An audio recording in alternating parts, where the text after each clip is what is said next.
Hi friends, welcome to our video. So in this class we are going to discuss about some important topics. So let's go through our class. Accounting records can be prepared any one of the following systems. We have two systems to record accounting transactions.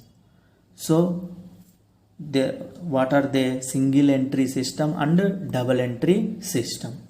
So first of all, let us know about the single entry system.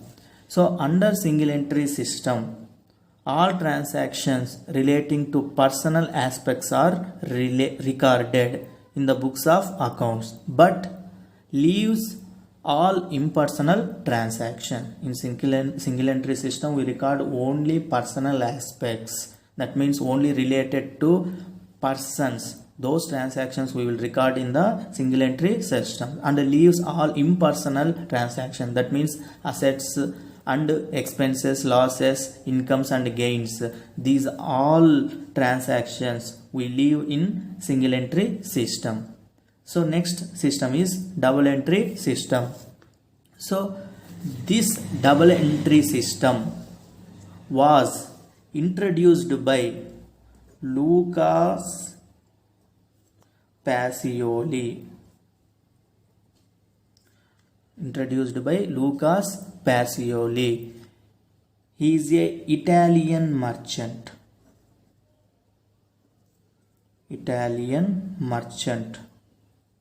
So this double entry bookkeeping system was introduced by Lucas Pacioli.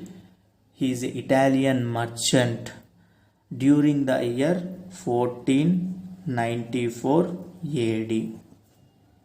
So that's why Lucas Pacioli also called as a father of accounting. So this double entry bookkeeping system was introduced by Lucas Pacioli. So he is a Italian merchant, and this double entry system was developed during the year 1494 AD. This is the history of double entry bookkeeping system. So according to this double entry bookkeeping system, every transaction has two aspects. Both aspects are recorded in the books of accounts. Accordingly, one is giving aspect and the other one is receiving aspect. Each aspect will be recorded in one account, and this method of writing every transactions in two accounts is known as double entry system of bookkeeping. So for example, purchase of machinery for cash. Purchase of machinery for cash. Purchase of machinery for cash. In this transaction, receiving machinery is one aspect is said to be an account is debited, and giving cash is another aspect is said to be an account is credited with an equal amount. So the basic principle of this system is for every debit there must be a corresponding and equal credit. This is the basic principle of double entry system. So what is the basic principle of double entry system? For every debit there must be a corresponding and equal value of credit. That is the basic principle of a double entry system. So next, accounting. Next is accounting. So next is account. So what is account? So in double entry system, we already told there are two aspects. So every transaction has two aspects and each aspect has an account. I already told you in the last class one example. So this purchase of machinery for cash is one transaction. In this transactions there are two aspects are there. One is machinery aspect, second one is cash aspect.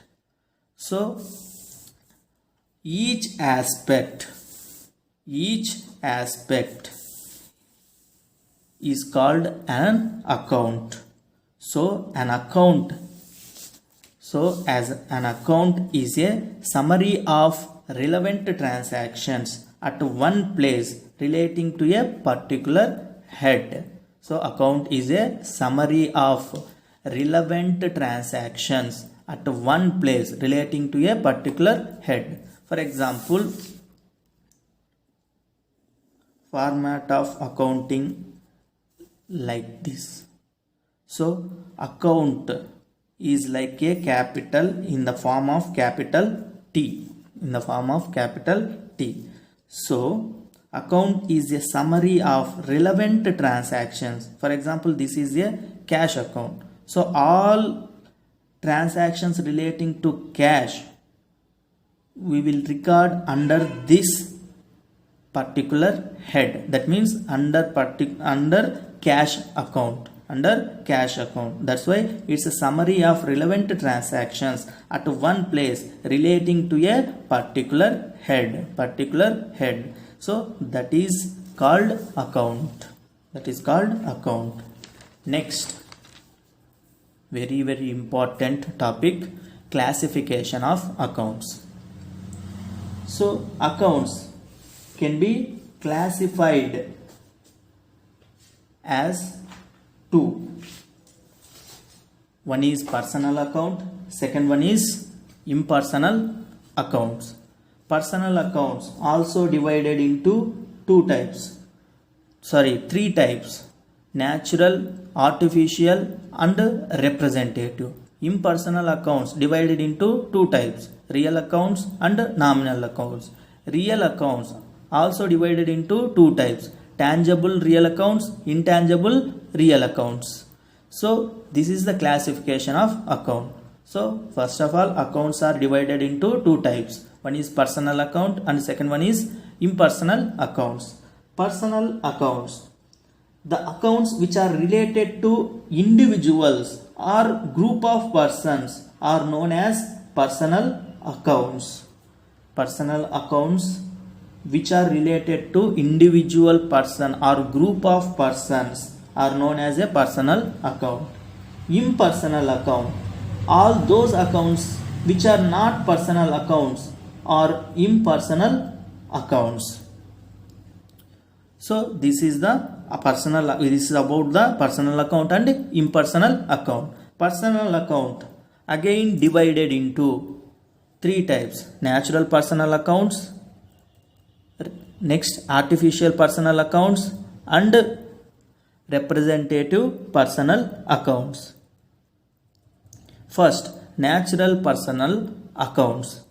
Natural persons accounts are meant for recording transactions of a business deals with individual persons. For example, Thomas account, Raman's account, Pawan account, Srinu account, Nancy account, etc. These are the natural persons accounts. Next one is artificial persons account. An account recording financial transaction of business deals with an artificial persons or legal bodies created by law is called artificial personal accounts. For example, firms accounts, limited companies accounts, bank accounts, etc. These are the artificial personal accounts. Artificial personal accounts are related to artificial persons or legal bodies created by law. Example, firms accounts, limited companies accounts and bank accounts. Next, representative personal accounts. An account indirectly representing a person or group of persons known as representative personal account. So all accounts recording financial transactions of outstanding expenses and accrued or prepaid incomes are representative personal accounts. For example, salaries outstanding account is personal account representing salaries payable to the staff. Here staff are the persons. So personal account. So personal accounts are divided into three types: natural personal accounts, artificial personal accounts and representative personal accounts. Next, impersonal accounts. So impersonal account divided into two types: real accounts and nominal accounts. Accounts relating to properties and assets which are owned by the business concern are real accounts. So real accounts which are relating to properties and assets of owned by and business concern is called real accounts. So real accounts includes tangible real accounts and intangible real accounts. So tangible real accounts means which we can see and which we can touch those assets. Those are called tangible real account. For example, buildings, machinery, furniture, etc. These are the tangible real accounts. Intangible real account, which we can't see and we can't touch it and which don't have a physical existence. Those assets are called intangible real accounts. Example, goodwill, copyrights, trademarks. So these are the intangible real accounts.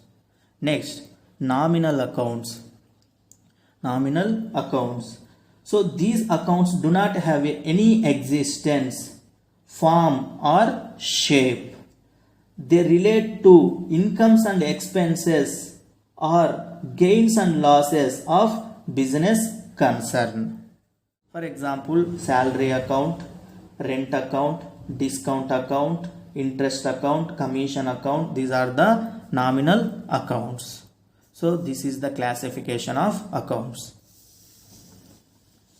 Next, rules of accounts. Rules of accounts. We have three accounts: personal account, real account and nominal account. So personal account, which are related to persons, group of persons, firms, companies, banks are called personal accounts. And real account, so which are related to properties and assets of business concern is called real account. And nominal account, which are related to expenses, losses, incomes and gains of the business organization is called nominal account. So for these three accounts there is separate rules. So what are they? For personal account, debit the receiver, credit the giver. For real account, debit what comes in, credit what goes out. Next, nominal account, debit all expenses and losses, credit all incomes and gains. These are the rules of accounts. So once again, personal account related to persons. That's why debit the receiver, credit the giver.